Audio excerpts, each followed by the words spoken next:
Zaista je Allah subhanahu wa ta'ala svog poslanika i svog miljenika Muhammeda alaihi salatu wassalam stavio na najveća iskušenja. Zato njega čeka najveća nagrada kod gospodara svjetova.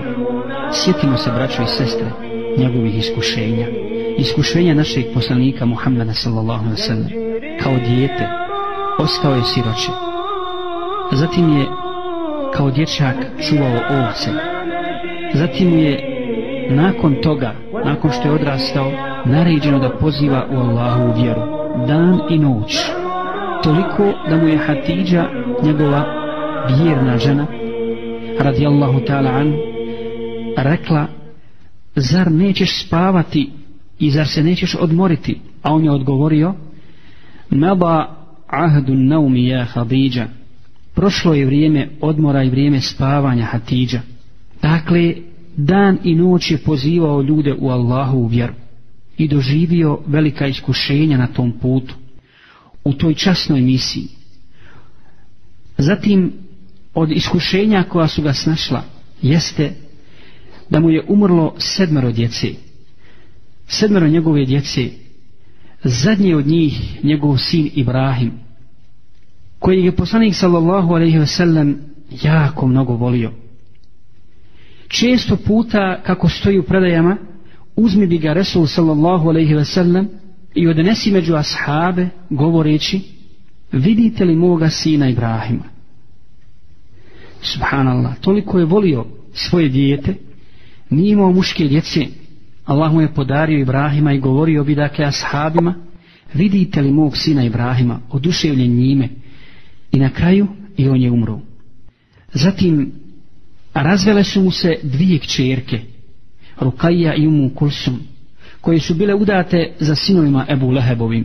I kada je Ebu Leheb čuo da Muhammed sallallahu alejhi ve sellem poziva u islam, ili kako je rekao, poziva u neku novu vjeru koja nije vjera njihovih pradjedova, on je naredio svojim sinovima da daju talak i razvod braka njegovim kćerkama. Zatim, u najtežem trenutku umrla mu je žena Hatidža. Kada je doživljavao najveća poniženja i kada je najviše bio ezijećen, Allah je htio da mu umre žena Hatidža.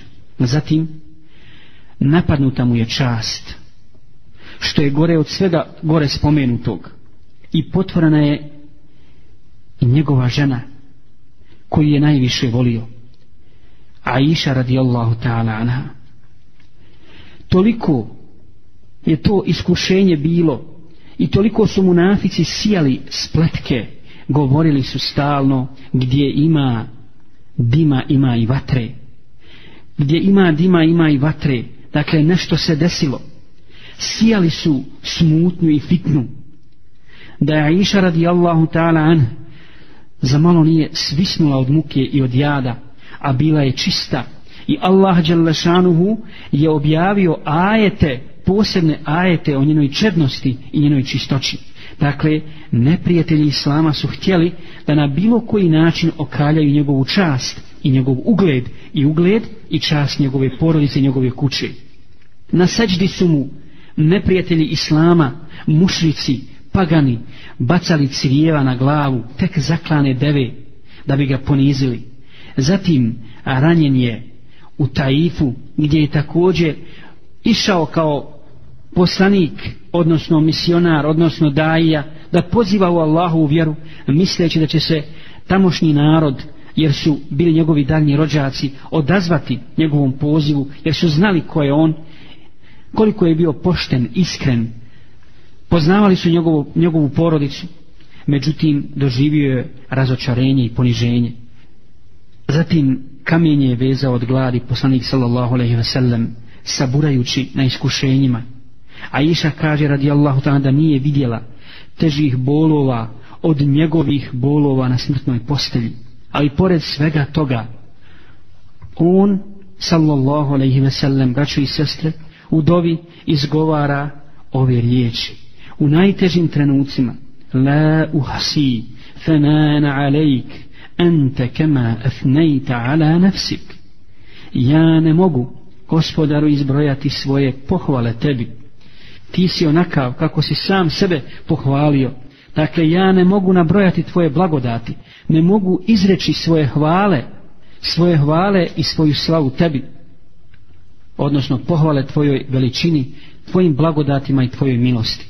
Zato, brati i sestro, učimo od poslanika Muhammeda sallallahu alejhi ve sellem i pogledajmo put Islama.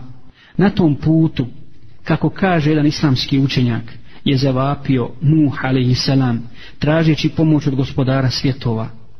Na tom putu je Ibrahim alejhi selam bačen u vatru.